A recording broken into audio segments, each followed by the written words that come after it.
building our multi-planetary future. At the top of Falcon 9 today, the crew is sitting inside Dragon Endeavour. There are currently 5 Dragon spacecraft supporting human spaceflight missions: Endeavour, Resilience, Endurance, Freedom, and our 5th and final Dragon, Grace, which just launched the Axiom 4 mission last month. Designed with safety as the highest priority, Dragon is capable of carrying up to 7 passengers to and from Earth orbit. And Dragon has 16 Draco thrusters that can be used in space to help navigate the spacecraft to its destination, which of course is the International Space Station. And those thrusters providing 90 pounds of force. And that doesn't include the 8 Super Draco thrusters used for and aboard, which are no longer active once the crew is in orbit. To date, Dragon has been to orbit 53 times, including 48 trips to the International Space Station and 18 human spaceflight missions. And as we mentioned earlier, today's Dragon, Endeavour, has been pretty busy, having also flown NASA's Crew-2 mission, Axiom 1, and NASA's Crew-6 and Crew-8 missions. Overall, for the Dragon fleet, this will be Dragon's 49th visit to the space station and its 19th human spaceflight mission overall, and the 5th Dragon flight just this year. Dragon is the first private spacecraft to take humans to the orbiting lab, having flown 300,000 pounds of cargo and more than 1,000 experiments to space, as well as 70 crew members representing 20 countries. Our versatile Dragon spacecraft can autonomously dock with the International Space Station when outfitted with a docking adapter, which is just how it's configured for today's flight. And when it's not going to the space station and it's in free flyer mode, the docking adapter can be swapped out for a cupola, as it was back during the Inspiration 4 mission. And another option we have is the Skywalker hardware, which supports extravehicular activities or spacewalks, as we did during the Polaris Dawn mission. And here's some interesting trivia. There has been a Dragon in space for 1,358 consecutive days since Crew 3. And that's an impressive stat, too. And with T-minus 0... Stage 2 LOX load has started. And with T-minus 0 coming up in just about a little more than 18 or 16 minutes or so from now, our team's continuing to do a series of system checks to ensure Dragon. Dragon SpaceX 4 status update. Dragon and Falcon 9 are healthy, and we continue to load propellant. Weather is still our watch item. We are seeing some development in the area, so this is going to come down to a matter of time. We're going to keep an eye on it and continue marching towards T0, and we'll see if we manage to thread the clouds today. Okay, Dragon copies. We've got a healthy rocket, healthy Dragon. Weather is continuing to develop. We'll keep going until we can't. And great communications there between the team on the ground and with Crew-11 on board. And that's exactly what we're keeping an eye on, is not only the tanking of the rocket and that procedures, but also today's weather. And you heard that update right there. So to continue with the updates and kind of bring us up to speed on what's been going on, let's toss it to our teammate and Ronnie. Thanks so much, Joseph. I can give you a little bit more color than we just heard, but obviously the important things we've heard are that we are still on track for an on-time liftoff today, but we're monitoring lots of different factors as we get closer to liftoff. If everything goes as expected, this is also going to be our last landing at LZ-1 today. So lots of different launch pads, landing sites, staging areas, lots of things in play. But the best news is that both Dragon and Falcon 9 continue to be healthy. You heard us wrap up Stage 2 RP1 loading just after T-minus 20 minutes, and Stage 2 liquid oxygen will begin here at about, or has begun already, excuse me. We've also heard that call out that the launch escape system is armed. Of course, the launch escape system, which we discussed in more detail yesterday, is designed to propel Dragon away from Falcon 9 in the unlikely event of an emergency during launch. We've also heard from the Eastern Range, which is monitoring keep-out zones among other key flight requirements today. They're continuing to report no issues, and they are go to support today's launch, weather depending. So again, as you just heard, weather is a watch item. We're now tracking a 60% chance of violation at our target liftoff time, with isolated showers in the staging area and some clouds building right over the launch pad. You are actually seeing them continue to grow on your screen right now. For now, though, we are go for the 6th mission of Dragon Endeavour, and I want to hand it back over to Sandra for a status update from Houston. Sandra? Thanks, Ronnie. Back here in the International Space Station Flight Control Room at NASA's Johnson Space Center in Houston, teams are continuing to work around the clock to monitor activities aboard the Orbital outpost. Leading the team inside the room today is NASA Flight Director Anthony Varia. The team in Mission Control Houston, the team in Hawthorne, and the astronauts aboard the space station will track the autonomous docking of Dragon Endeavour when they enter joint operations. This will happen when the spacecraft enters the approach ellipsoid, which is the invisible boundary, stretching 4 by 2 by 2 kilometers that helps us monitor all arriving and departing spacecraft. It's essentially the neighborhood of the International Space Station. Once docked, crew members in both Dragon and aboard the International Space Station will perform a series of leak checks, then work to open the spacecraft's hatch for Crew-11 to float into the space station and begin their stay. We anticipate that the hatch will be opened about an hour and a half after docking occurs, and when they enter the orbital outpost, Crew-11 will be greeted by the rest of their Expedition 73 crew and will come together for some opening remarks. For now, that's going to be all for us today here in Mission Control as the anticipation builds for launch in less than 13 minutes now. So how's it looking on the Space Coast, Daryl? Well, Sandra, we wish it was looking better. We've just had a downgrade in the weather forecast from 60% go to only 40% go. The launch weather officer informing us that conditions are ripe, and we have even seen the development of cumulus clouds in the area, some that could trigger lightning if a rocket went through them. So this is a very high watch item at this moment, Nick. Yeah, they're watching it to the, everybody is focused on crew safety at this point, making sure that we make the right call. But there's a chance, and I'll stay positive. And you've been positive. I appreciate that about you. You've done that throughout the broadcast. Here's a look from our helicopter flying over the spaceport right now. And this is the formation of the clouds that is a concern because it is so humid out right now. And we've got a sea breeze that is flowing over the warm land. It is just creating this convection around the spaceport. In fact, we are also expecting to go into a phase 1 lightning alert, which I hate to say it, but just before we scrubbed yesterday, Dick, that phase 1 lightning alert went into effect. So things are starting to stack up against us weather-wise. But nonetheless, it's at this point, because this is a fully automated fueling sequence, it behooves us to just continue to march to see if anything might just clear at the end. Yeah, so there's been nothing that happened up to this point to stop the countdown. So proceed to T-0, and if the timing works out and the weather hasn't built to a significant enough level and it's safe to go, then let's go. Absolutely, and it is an instantaneous window. So we are launching at 11:43 and 42 seconds. So it is literally the weather at that second that matters. And that's where we hope to see some type of positivity in that moment. But it's certainly something that all eyes are on around the Space Coast to see if this rocket is going to go today. In just about 20 seconds, we are going to hear from Zena Cardman, and she's going to say some words, Nick. She has some moving things to say.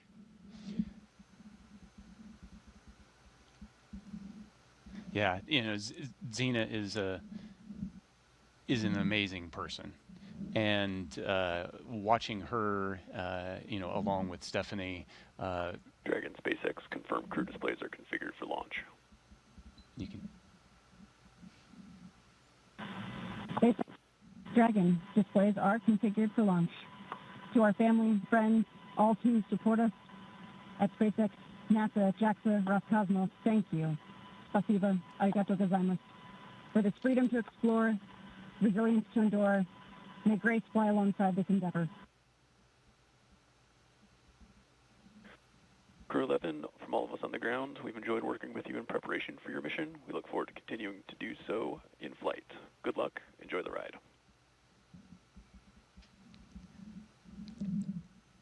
Yeah, and Zena, hitting the tone I would expect her to do. She is the consummate professional. Especially big message of thank you. Yeah. The gratitude, the team focus, freedom, resilience. These are big themes. These are things that are important to her. and some great words from her. Let's send it now back out to our commentary team for the final minutes of Countdown. Joseph and Samya, take it away.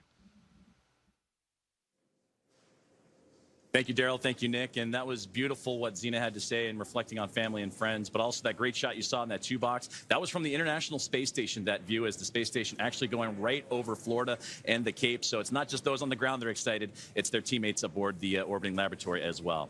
Well, we're closing in on launch, 8.5 minutes away. It'll be about a 9-minute ride to orbit, which is around the time of the second stage cutoff. Dragon and the second stage will continue to coast for a few minutes after that, and then prior to separation. You'll be hearing some performance calls as we get into the final countdown and then after liftoff.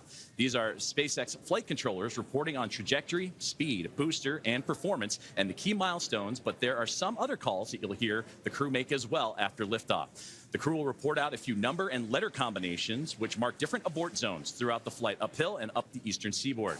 The first two, 1A and 1B, those are abort modes available while the first stage is firing. Now, the second are 2A through 2E. Those will come into play once the second stage kicks in, and then though we'll only hear the 2A call out from the team. Diverting a little bit from that naming system, you'll also hear the call Shannon, which refers to Shannon, Ireland. This call means the crew could target off the coast of Ireland if they needed to abort late in that second stage burn. You'll hear these different calls throughout the flight uphill, along with key performance callouts from the guidance, navigation, and control officers, and also the propulsion lead. So we're closing in on T-minus now 7 minutes, and we continue to keep an eye on the weather. One of the next callouts we're listening for is that stage 1 engine chill has started. That's coming up in just a few seconds. And that is a key process that prepares the engines for flight. Engine chill has started. Right on time. Right now, propellant in the tanks is isolated from the engines, but we'll open the engine pre-valves and start trickling some liquid oxygen through the Merlin engine pumps, chilling the engines for the start sequence. We do this because the super chilled and densified liquid oxygen is really, really cold, and we use this process to bring the engine hardware down to a cooler temperature before flowing all of the LOX and propellant into it during flight. At liftoff, Falcon 9 is consuming 700 gallons of fuel per second, so engine chill helps us to prevent thermal shock and ensures nominal engine performance. Shortly after, we should also hear the call out for stage 1 RP1. Fuel load complete. Right on time.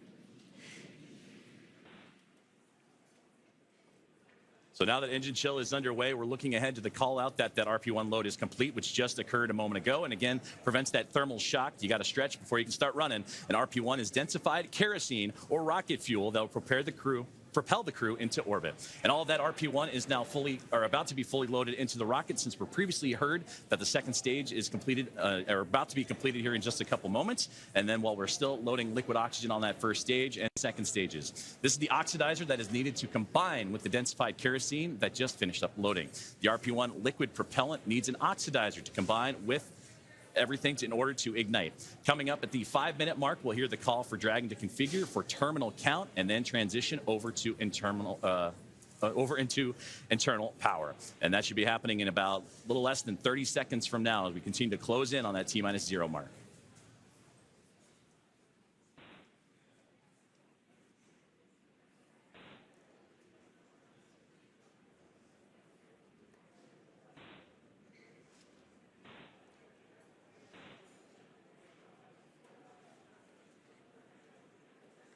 So next up in the countdown, the transporter erector, or TE, will begin to retract from Falcon 9. That is the large truss structure you see there standing next to the rocket. It's hinged at the base and connected to the launch mount beneath the first stage. First, the clamps around the second stage will begin to Falcon open. 9 tanks are pressing for strong back retract. And we're hearing good callouts. Dragon is in, configure for terminal count.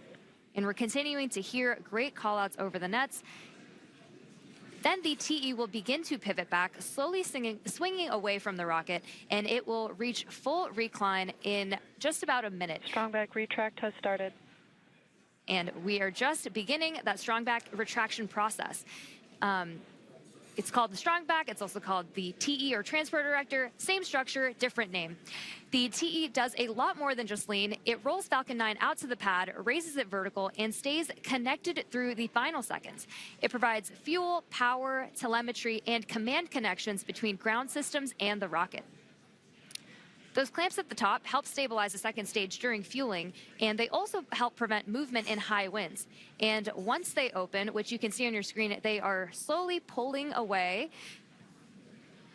And once they open fully, the rocket is fully free at the top.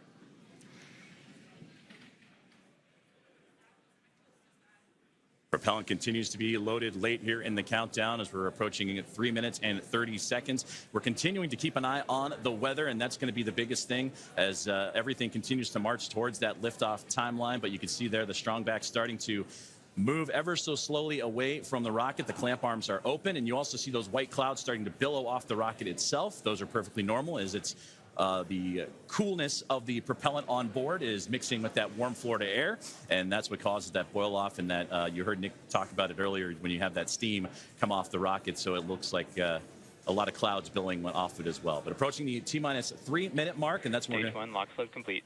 And that's what I was about to say, is that you're going to hear that liquid oxygen load be complete. So everything is primed and pretty much ready to go. And you'll see, again, those white clouds of vapor and a great view of the entire rocket as we continue to build closer to launch. And, of course, liquid oxygen, super chilled. Dragon so a little is bit in terminal count and on internal power. boils off in that warm Florida air. And now, load complete. We're on internal power. And we're also going to hear gas closeouts are going to start to begin as well. And then everything will get vented overboard through the umbilicals and strong back, and you may hear some of that venting noise come in soon. So LOX is still loading for approximately another 20 seconds on stage 2, and once that is complete, we'll vent down the TE, which will produce a white cloud off the side of the rocket, which is normal and expected, just as Joseph had mentioned. And once LOX load is fully complete, that will mean that there are 1 million pounds of propellant loaded onto Falcon 9, which will be RP1 and liquid oxygen. So that call out coming up. Stage 2 lock load complete. Right there. So we just heard that confirmation of stage 2 liquid oxygen now complete, as we are now 1 minute and 50 seconds away from launch. We'll also hear that the gas closeouts have started, so we can expect Dragon loud is venting. in auto idle. You heard the call for auto idle. That puts the rocket in a state that the flight computers understand before it takes over, making sure that transition to the final countdown is smooth and that all flight computers on board are in sync. Ground gas closeouts, expect loud venting. Configured for launch, and there's the closeouts we've been talking about and the venting that will be shortly followed.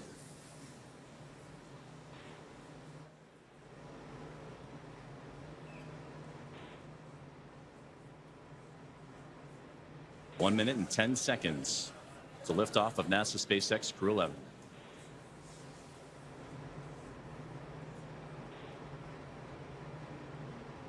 FTS is armed. Falcon 9 is in startup and is now controlling. Dragon is in countdown. Flight computers switching to countdown mode now. Dragon, SpaceX, go for launch. SpaceX Dragon, go for launch.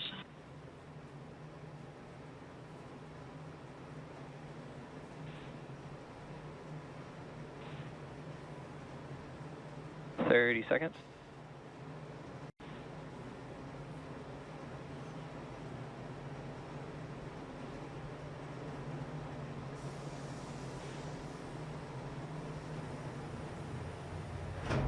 $15 seconds. T-minus 10, 9, 8, 7, 6, 5, 4, 3, 2, 1. Ignition. Engines full power and liftoff. Go Falcon, go NASA, go Crew-11. Together we rise as NASA's SpaceX Crew-11 heads up to the International Space Station. Vehicle is pitching down range. 1.7 million pounds Stage of 1 thrust. propulsion is nominal. Propelling Falcon 9 as the vehicle pitching down range and making its way up the East Coast, and will soon join Expedition 73 aboard the orbiting laboratory. So far, getting good callouts on that first stage performance.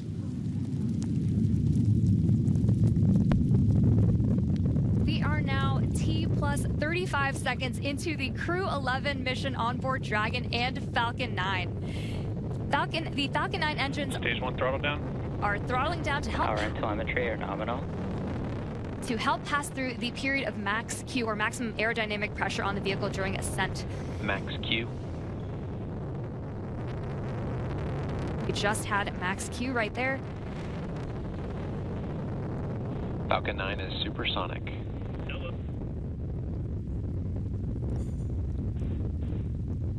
1 minute, 9 seconds into what is a little bit more less than a 9-minute flight uphill as Dragon continuing.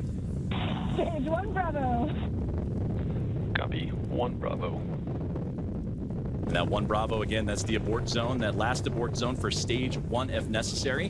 The crew already pulling over 2 Gs. And next, we're going to have a couple of events happen in rapid succession. We'll be getting ready for the second stage to warm up and have this second stage MVAC chill. And then we'll also have MECA, or main engine cutoff, where the 9 engines on the first stage will cut off ahead of the first and second stages. Will then be separating from one another. And then the single Merlin vacuum engine on the second stage will ignite and continue to carry Crew-11 to orbit, while the first stage begins its journey back to Earth, as we're now 1 minute and 56 seconds into today's flight. The 9 Merlin engines are starting to throttle down and are standing by for MECA, or main engine cutoff. MVAC chill has started. And we just heard that call out for MVAC chill. And coming up in under like 20 seconds, we have 5 events happening back to back. MECA, Stage 1 throttle down. Stage separation, stage 1 flip, SES1, and the start of boost back burn. It's going to be pretty quick, so keep a close eye on the action and the mission event Main engine cutoff. tracker at the bottom of your screen. Main engine cutoff. Stage 2 Alpha. Stage separation confirmed. 2 Alpha. MVAC ignition. And there you see stage 1 pulling away, ignition of the lone Merlin vacuum engine for stage 2. And again, those happening in quick succession as we continue to get great views of that Florida coastline and the eastern seaboard there, as Crew-11 continuing its path to orbit, now approaching 3 minutes into today's flight. Still a little ways to go, about 6 minutes left, as they continue to climb their way up and eventually track down the International Space Station.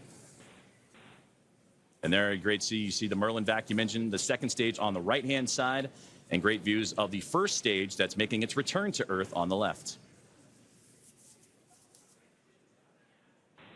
About 5.5 minutes of powered flight remaining as we continue to monitor the progress of both vehicles, stage 2 and Crew-11, making the climb uphill, and stage 1 looking to land again at landing zone 1, the last landing at that location for this Falcon 9 booster.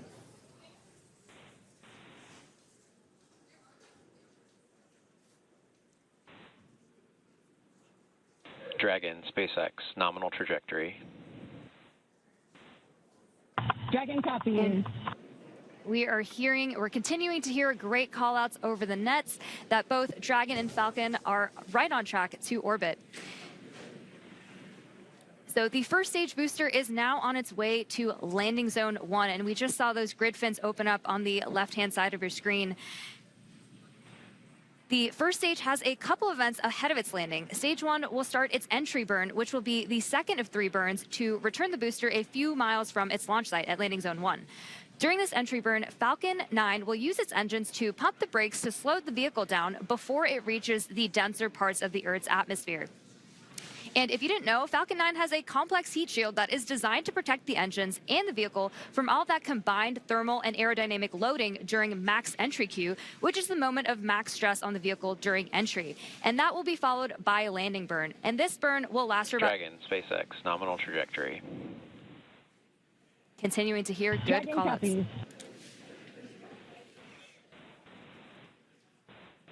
Great performance calls continue as we're now 5 minutes into today's flight.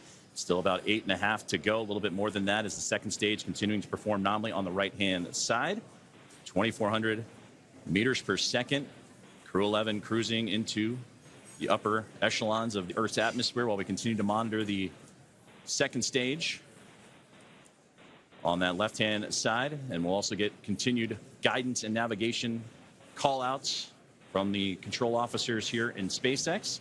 Dragon is pointed in the right direction and continuing its flight. And again, that second stage going to continue firing until close to that 9-minute mark into flight, and accelerating Dragon to more than 17,000 miles per hour and placing the crew in orbit. And you'll hear good orbital insertion would be that call out.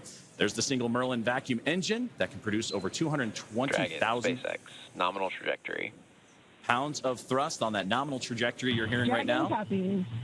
and into the vacuum of space. Now approaching 6 minutes into today's flight, about 2 minutes and 40 plus seconds remaining.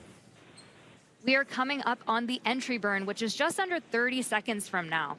And so you'll see the first stage's center Merlin engine reignite as it comes back down to Earth. And after that, we will be Stage approaching. 1 entry burn startup. And there is the beginning of entry burn right there. Again, this is the second of 3 burns to return the booster to landing zone 1. Burn shutdown. We just made it through entry burn. And you're getting some great views, too, on that stage 1's return to the Florida coastline. Again, landing at landing zone 1. While on the right-hand side, the second stage. And that Merlin vacuum engine continuing to propel Crew-11. Dragon, SpaceX, nominal trajectory. Into orbit. And Dragon copies. And again, great. And now with about 2 minutes left of powered flight remaining, still receiving those great calls from the crew on the ground, and we're getting those relays from Crew-11 Commander Zena Cardman. Stage 1 transonic. We are now very quickly approaching the start of our landing burn, where 3 engines, engines 1, 5, and 9, will relight to help slow the vehicle down just before it touches down on landing zone 1. We should hopefully have some great tracking shots of that. Stage 1 landing burn. Stage 2 FTS has saved. Stage 1 landing leg deploy.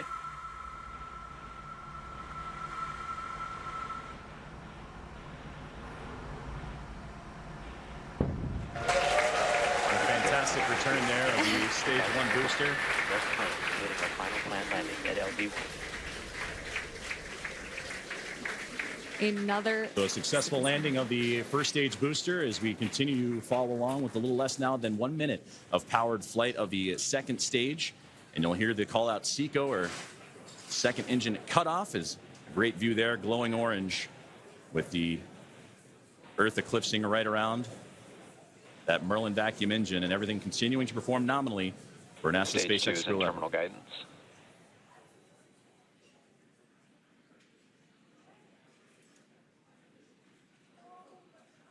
About 20 more seconds remaining of powered flight, and we'll get those call outs here shortly as everything continuing. Shannon. Copy, Shannon. And there's the great call out for Shannon we talked about earlier, that last abort zone if necessary, where they can land off the coast of Shannon, Ireland. SECO. There we just heard that good call out for SECO, or second engine cutoff. Coming up next will be stage separation. Dragon, SpaceX, nominal orbit insertion. And that's the great call you want to hear. Copies. Launchescape system disarmed. A good look inside the trunk there as you're looking for that separation, but you wanted to hear that nominal orbital insertion as Crew-11 now has reached microgravity. So now we'll continue to coast for a little bit after SECO to allow rates and motion from the burn to settle out. Right now we have a great view on our screen of the Dragon heat shield, actually, which is made up of similar materials. And there we have that Dragon and stage 2 separation as we see Dragon coast into its orbit. And a wonderful view there is Dragon Endeavour with Crew-11 on board, safe. Dragon separation confirmed. And safe and Dragon, Chief Engineer on Dragon to ground. Zena, Mike, Kimiya, Oleg, welcome to orbit. On behalf of the entire Falcon team, we thank you for flying with Falcon today and wish you a great mission. Dragon will take you from here. Over to Launch Director for a few words. On behalf of the launch team, it's been an absolute honor working with you towards launch today. We wish you well on the rest of your mission, and we will be awaiting your safe return. Godspeed Endeavour, Godspeed Crew-11, and thanks for flying SpaceX.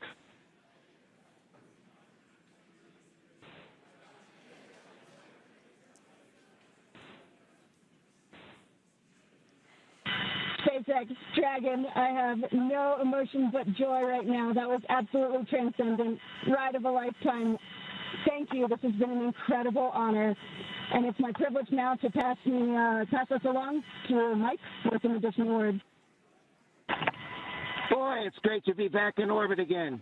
Thank you to SpaceX and NASA to get us here. What a ride. And Zena and Oleg, let me be the second to welcome you to your first orbit around beautiful planet Earth. Kimiya-san, okayeri nasai, welcome back. And to the ISS Expedition 73 team, the crew on board and our friends in MCC, we're on our way. Over to you, Kimiya-san. Okay. Thank you very much for everything. スパシバワンボイショーへありがとうございます。日本の皆さん、私も10年ぶりに宇宙に帰ってきました。ISS でしっかりと任務を果たして一等星のように輝いて、日本の素晴らしいところを世界中の人に知っていただきたいと思います。ありがとうございます。Я передаю Олег-сан, пожалуйста. Спасибо, Kimiya-san. Thank you very much. Arigato gozaimasu. And спасибо всем. I'd like for the beginning to say thank you very much, Roscosmos, SpaceX, and NASA for this unique opportunity to be here with my great crew. Дорогие друзья, находясь на космическом корабле и облетая нашу родную планету, я испытываю неописуемое счастье и восторг. Хочу выразить слова благодарности всей нашей стране, Соединенным Штатам Америки и России за эту уникальную возможность, а также Роскосмосу.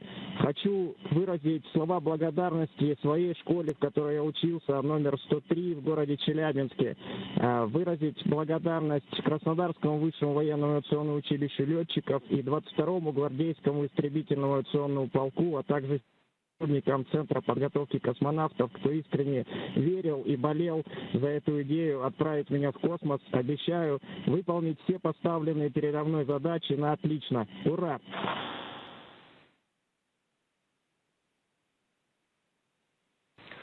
Crew-11, we copy all of your words. We are very excited for you to have reached orbit, and we will now proceed with getting you to the International Space Station. You have approximately 3 minutes left in this ground station pass if you'd like to introduce your zero-G indicator.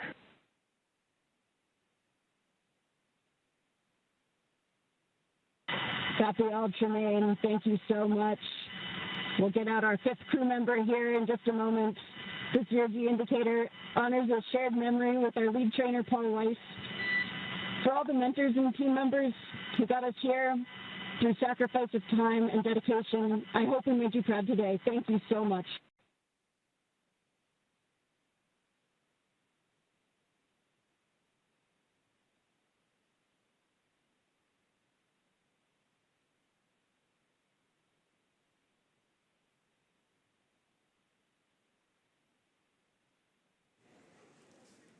Some great words there from all 4 members of Crew-11 and the astronauts and cosmonauts, all that cadre. They're well on their way to the final destination, which they have about a 16-hour ride to do so, in the phasing to ultimately the International Space Station, where they will turn that group into a full group of 11. So only fitting for Crew-11. To summarize where we are with vehicle activation, we've had nominal dehumidifier activation and service section Draco checkouts.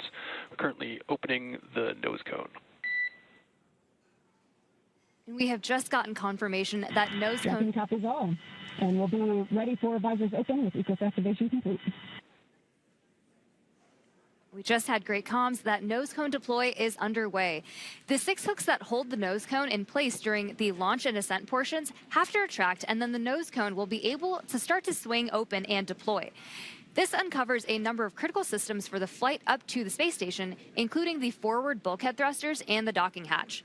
And that call from the core here in Hawthorne indicating that we had good checkouts of the 12 Draco thrusters around the service section. 4 to go after we get the nose cone open and the ECLIS, the environmental control and life support system, activated inside Dragon. Soon the crew will be able to get their visors open and get out of their suits and settle in for their ride to the space station. And we'll continue to get those call outs and hear about the nose cone again. Right now, currently opening. The hooks have been opening, and they were doing so during the great words from the crew. So we'll continue to monitor and waiting as the nose cone is deploying at the moment. And we'll wait for that final confirmation that it is open. And Crew-11 can continue its journey on as we await those last few moments here as nose cone deployment currently underway. And a great view of Dragon as it went up the eastern seaboard, and we had a view for a moment there as, again, passing over ground stations. And that's what provides us the great views that you've been seeing throughout today's broadcast inside the Dragon spacecraft. And there's a great look at that single Merlin vacuum engine that helped propel Crew-11 into orbit. And a great view of looking outward across the arch of the Earth. Despite all of the weather issues we were having on ground leading up to launch, we seem to be having some really clear, amazing views in space today. And now 16.5 minutes into flight, you're right. It was threading the needle, but they were able to get up and about above the clouds. And even watching that ascent for stage one was wonderful to see them bypass those clouds that we were talking about a lot today. But again, as we await for further views inside the Dragon spacecraft and from their pursuit, Crew-11 to the International Space Station, we're now standing by for nose cone deploy as the team on the ground in Hawthorne, California, right there inside SpaceX Mission Control, actively monitoring all of those systems. You mentioned the Eclipse system inside, and once everything checks the appropriate boxes, then Crew-11 can doff or get out of their spacesuits, those new IVA suit for Mike Fincke and company. And then from there, it's going to be about a 16-hour ride to the International Space Station, and that's where they will link up with the orbiting laboratory and the 7 current residents on there. Crew-10 is currently on board, as well as Soyuz MS-27 with NASA astronaut Johnny Kim, and they'll bring that 7 to a team of 11, hopefully in the early morning hours coming up tomorrow. So we continue to stand by, approaching 18 minutes into today's flight. We are just waiting confirmation that the nose cone is fully deployed, but all hooks are open. We should be hearing that confirmation hopefully within the next minute or so.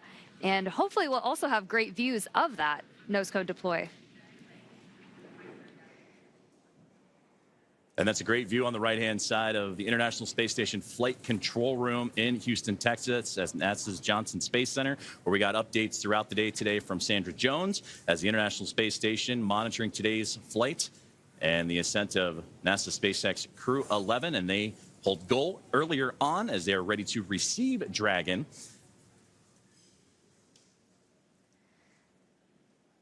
And we just received confirmation that the nose cone has completely opened and deployed. So great news as, again, all those checkouts continuing to happen for Crew-11 after a successful on-time liftoff today. And they were able to get past the clouds, the weather that we've been monitoring, and a successful first stage and second stage performance to propel them into orbit. Crew-11 is comprised of NASA astronauts Zena Cardman and Mike Fincke, along with JAXA astronaut Kimiya Yui and Roscosmos cosmonaut Oleg Platonov. And they are now safely in orbit following that approximately 9-minute ride after liftoff today from NASA's Kennedy Space Center in Florida. The crew now, as mentioned, has a little bit about a 16-hour journey before they reach their destination. Dragon SpaceX, we see a nominal nose cone opening at TCS and 4 bulkhead to Draco checkouts.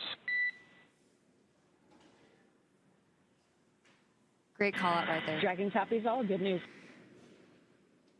And that's what we were waiting for there, was that call up to crew. Looking forward in the timeline, you have your first burn up on your forward view. That's the phase burn in approximately 25 minutes. We will also be monitoring the stage 2 deorbit to give you the go for suit doffing, and we're expecting that at T plus 45 minutes. Dragon copies. We'll be monitoring, and T plus 45 approximately for suit doffing. We're with you in the timeline. Great conversations there with the team on the ground, and there they are, Crew-11. Happy as can be in orbit now, and they have a 16-hour journey before they reach their destination, the International Space Station, as docking currently targeted for tomorrow morning, Saturday, August 2nd at 3 a.m. Eastern Time, 12 a.m. Pacific, to the space-facing port of the station's Harmony module. Now, between now and then, Dragon will perform a series of burns as it catches up to the space station. And that first burn you heard him talking about is the phase burn, and that happens about 30 minutes or so from now. So we'll continue to monitor the Dragon spacecraft, or the teams on the ground will continue to monitor that first of a sequence of burns to help them stair-step their way up to the International Space Station. Human spaceflight has come so far in the last 5 years with Dragon. In addition to flying people, SpaceX's Dragon spacecraft also enables researchers the opportunity to fly critical science to orbit. So far, SpaceX and Dragon have carried more than 1,000 research experiments to and from low Earth orbit, both to the International Space Station and on our free flyer missions. From DNA sequencing to 3D printing, studies enabled by Dragon and the space station test a variety of technologies, systems, and materials that will be needed for future long-duration exploration missions. Every mission yields critical science, critical research, and learnings that help make life both on Earth and in space better. And flights just like today's help us continue to lay this foundation for our future among the stars and continue our mission to make life multiplanetary. We'll be signing off from SpaceX for now, so we're going to send you back over to Kennedy Space Center. But before we go, we want to thank NASA, Joseph, for entrusting us with today's mission, and thank you all for being with us today. Well, thank you very much, Soumya, Ronnie, and the teams here at SpaceX. It was another phenomenal opportunity to catch NASA SpaceX Crew-11 in orbit today. And with that, we're going to say goodbye from here in Hawthorne until we pick back up with our docking coverage beginning at 2 a.m. Saturday, August 2nd, tomorrow, for that targeting docking to the space-facing port of the station's Harmony module at 3 a.m. Eastern. So for now, thank you for joining us, and we're going to toss it back over to Nick and Daryl at Kennedy Space Center to wrap up today's launch coverage. Great job. If you're just joining us, welcome back to the Kennedy Space Center in Florida. I'm Daryl Nail here with NASA astronaut Nick Hague. Just moments ago, we saw Crew-11 safely on orbit with the nose cone open, checkouts complete, and a few words from the crew as they settled into their new environment aboard Dragon. And Nick, watching him in that moment, floating free, you must feel good about your friends and colleagues successfully getting to orbit today. Absolutely. You know, at the moment of liftoff, the tingle on the back of your neck, the chills, and watching them go into orbit, and then to hear them call down after they're there safely, the joy in their voice, and then the gratitude for the teams that got them there. Just you can't help but feel awesome right now. Everybody that's associated with this launch. And now it comes, you know, a completion for Zena Cardman, the commander who was part of Crew-9, was pulled off that mission. You continued on. This is now her chance. Now she's in space. She had to wait a little bit longer, but now finally gets to fly. Yeah, it's a full circle moment, and it's a thrill to be here and just be part of it. We appreciate you from the very start saying that you wanted to document this moment with her here at the Kennedy Space Center, watching them go up at that moment. Mike Fincke has been around for a while. He's a veteran astronaut, but there's been quite a gap. He finally now, after 14 years, back up in space. Yeah, you know, talk about patience being a key quality of an astronaut. It's not just sitting strapped into a rocket for 2.5 hours prior to launch and not being able to move. It's, you know, doing your job and waiting for your opportunity, and that might be a decade or more. And to take that time and to do so much with it while you're still waiting to launch into space, it just shows the character that he has. Incredible Character and incredible character is Mike. Well, quick story here. We want to tell you, you know, when Zena Cardman was here and she did the co-host role for Crew-9 when you launched. After the launch broadcast was over, she pulled out a deck of cards and just offhandedly was like, oh, hey, I want to show you something. And she showed me this deck of cards. It was the Crew-9 deck of cards.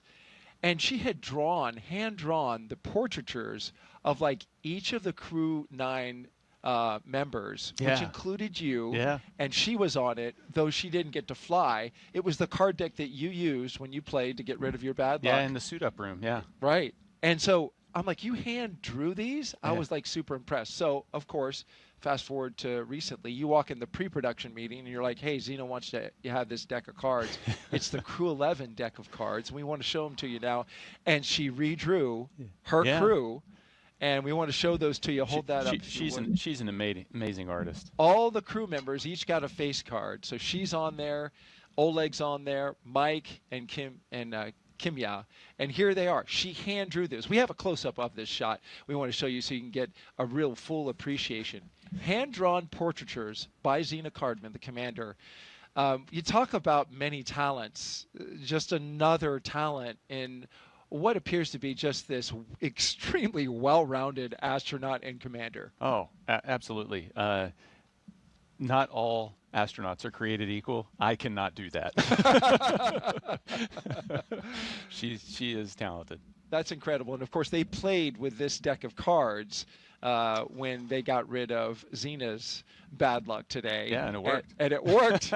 Look at that weather. We were looking at the cloud just off to the south. You know, the power of positive thinking. Your positive thinking is like, perfect. All right, we're going to send it back out for one more interview with Tony. And in the meantime, you and I are going to play some high-low card for your next space assignment. See if I can win it from you. Tony, take it away. Thanks, Daryl. Looking forward to who wins that game. Joining me is now Stephen Chan with the Commercial Crew program. Stephen, what an amazing launch and landing of Falcon's first stage. How you feeling? That was amazing, Tony. To watch the Crew-11 Dragon flying up on the Falcon 9, it's incredible, to see that. On a personal note, Fincke is a dear friend of the family, and it warms my heart to see him to go back to space station to work and live there. I am the external liaison for the Commercial Crew program, so it's my job to make sure that our external partners are coordinated and informed to support our missions, and those partners include Coast Guard, FAA, Air Force, Space Force, and other DoD partners. Today, the Coast Guard is out there making sure the waterway is safe, and FAA is clearing the waterway. So it is. I get to see how much work it goes behind the scenes to make sure our missions are successful, and I am looking forward to have the Crew-11 get on orbit and then come back safely with Crew-10. Steve, you played a critical role in changing the splashdown locations for Dragon to the Pacific Ocean. Can you talk to us a little bit about your role in that and the significance in changing those splashdown locations? Yes, the moving Dragon recovery to Pacific all had to do about the safety of the public, and the trunk debris. By going to the Pacific, we ensure that the trunk is entered over Pacific Ocean and have no risk at all to the public. So, and thanks to our external partners, we work with them to make sure that the Dragon can be recovered safely, and they can perform their important missions, like keeping the waterway safe, keeping the airspace safe, and then the DoD can perform their missions around California coast. Speaking about all of those external partners that you have to work with, it took a huge effort to get this underway. Can you tell us a little bit more about how that worked? Yes, so for our West Coast partners, the Dragon landing in the Pacific is a new challenge for them. And they have, as I mentioned earlier, they have their other national priorities. So we are very thankful to our partners and their leadership who recognize that Dragon is also a very important national priority. So we're very thankful to our Coast Guard, Navy, other DoD partners and FAA that help us make that happen. And I'm looking forward to work with them to bring Crew-10 home safely. SpaceX have successfully brought back 3 Dragon the last few months. And we are confident they can help us get there in the next few weeks. Absolutely. Absolutely, Steve. We just launched, but like you said, we now have the rest of the mission. We have to bring Crew-10 home. Can you tell us what are the next steps for you? Where will you be going next? We'll be working with SpaceX and our government partners to make sure we look at those reentry opportunities and coordinate and inform each other, all the important activities. So it's just a lot of coordination, and we're thankful that our partner worked with us on this national priority. Absolutely. Well, we wish you the best of luck on the rest of the mission. Thank you so much for joining us. And Thank you, Tony. We'll send it back to Daryl and Nick. All right, thank you so much, Tony. And certainly you can hear the emotion in people's voices, especially Stephen here. Just so proud of seeing Mike Fincke. He has touched a lot of people here at the Kennedy Space Center in his time working with everyone here throughout the Commercial Crew program. Yeah, absolutely. He has had an impact. And you had an impact on me. I lost to you for your next space assignment. So so we need to clear the record here because you tried to stack the deck and karma won out there because you dealt me the ace by accident. So I'm sorry. That's just the way it goes. Thank you for being so truthful and honest. Is this show over yet? No, you know what? We're excited for you, Nick. We can't wait to see what you do next as well. You've brought so much experience and insight and knowledge to this show, and I know that you wanted from the very beginning, after you launched, you told me that you wanted to do this for Zena, for your friends, for your colleagues, for your team. And you're a stand-up guy telling us early on, like, hey, I'll be there and I'll do it. Thank you very much for that. No, my pleasure. Can you take one more social question before we bug out? We didn't hit 8 yet, so yes. Let's do it. One more social question. Let's see if we can get it fired up here. Yes, Aaron Anzar is the winner with, what is your best memory as an astronaut? Wow, you can imagine there are so many memories that are created. I've listened to you for a couple days now, and it's fascinating to hear each and every one that you remember. But what would you put as the number one memory? You know, the image, if I try to sum up my 12 years of doing this job, the image that kind of brings it all together in my mind is just another Friday night floating around the table in the Russian service module, having dinner with our playlist. It's an eclectic playlist of music that mixes in everybody's favorites. So you've got Russian traditional folk music and hard rock and American country western, and it's just the culture that the crew has built, and me trying to talk with my cosmonaut colleagues in broken Russian, and them talking to me in broken English, and we develop our own language, and we're sharing what's going on with our families, and birthdays and anniversaries. It's just life. And we've built that in space. And there's just so many unique aspects, just how you're eating and people are floating around, that it's so normal. It becomes so normal to do that, and that's my hope, is that we can get more people to experience that normal living in space, but also that normal of bringing together people from around the globe and just getting to know each other. Yeah, understanding each other, appreciating where we come from as different countries.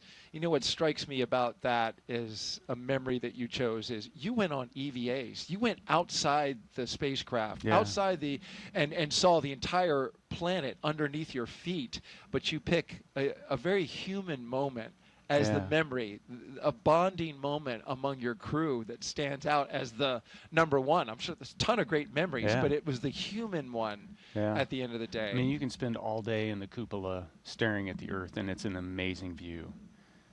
But when a crewmate floats up and watches it with you, it's just that much more spectacular. That's awesome. That's awesome. Nick Hague, NASA astronaut, and a brigadier general with the Space Force. Thank you so much for being here. You did a fantastic job. And with that, our coverage comes to a close. But the journey for Crew-11, well, it is just beginning. After a stunning launch from Kennedy Space Center and a successful ride to orbit, the crew is now on their way to the International Space Station. This is a shortened trip, 15.3 hours, with docking targeted for a Saturday, August 2nd. At approximately 3 a.m. Eastern Time. And we'll pick back up, of course, with our coverage beginning at 2 a.m. Eastern Time on that same Saturday, tomorrow, for a targeted docking at that moment. And so with that, we want to just say thank you to everyone who was participating in this show today. If you want to follow along with the mission, Crew-11's journey to the space station, just by check in with our real-time mission audio. It will have the flight controllers communicating with the team. You can check that out. The QR code that's at the bottom of your screen now, you just pull out your phone and scan that. You can watch on your phone or watch on your TV with a streaming app. We'll pick back up live with broadcast coverage about 2 hours before docking right here on NASA Plus. Nick, thanks again. Really appreciate it, man. 2 launch attempts. I mean, you were fantastic. This is a long slog through the day, but it's wonderful to document seeing your friends go up to space. Yeah, wouldn't want to be anywhere else. Absolutely. So with that, thank you so much for joining us. Have a great afternoon, everyone, and thank you again for watching us get these astronauts to space. Continue to follow us as well, and make sure that you keep looking up. again, we are seeing the astronauts that are flying today. Once again, getting suited up. This is a tradition that happens before crew can leave the suit-up room. Crew-11 walking the hallway, ready to do it again. And here they come. Crew-11 walking outside before launch. Well, there's Zena giving a last wave with the window down. Crew-11 on the road to launch pad 39A.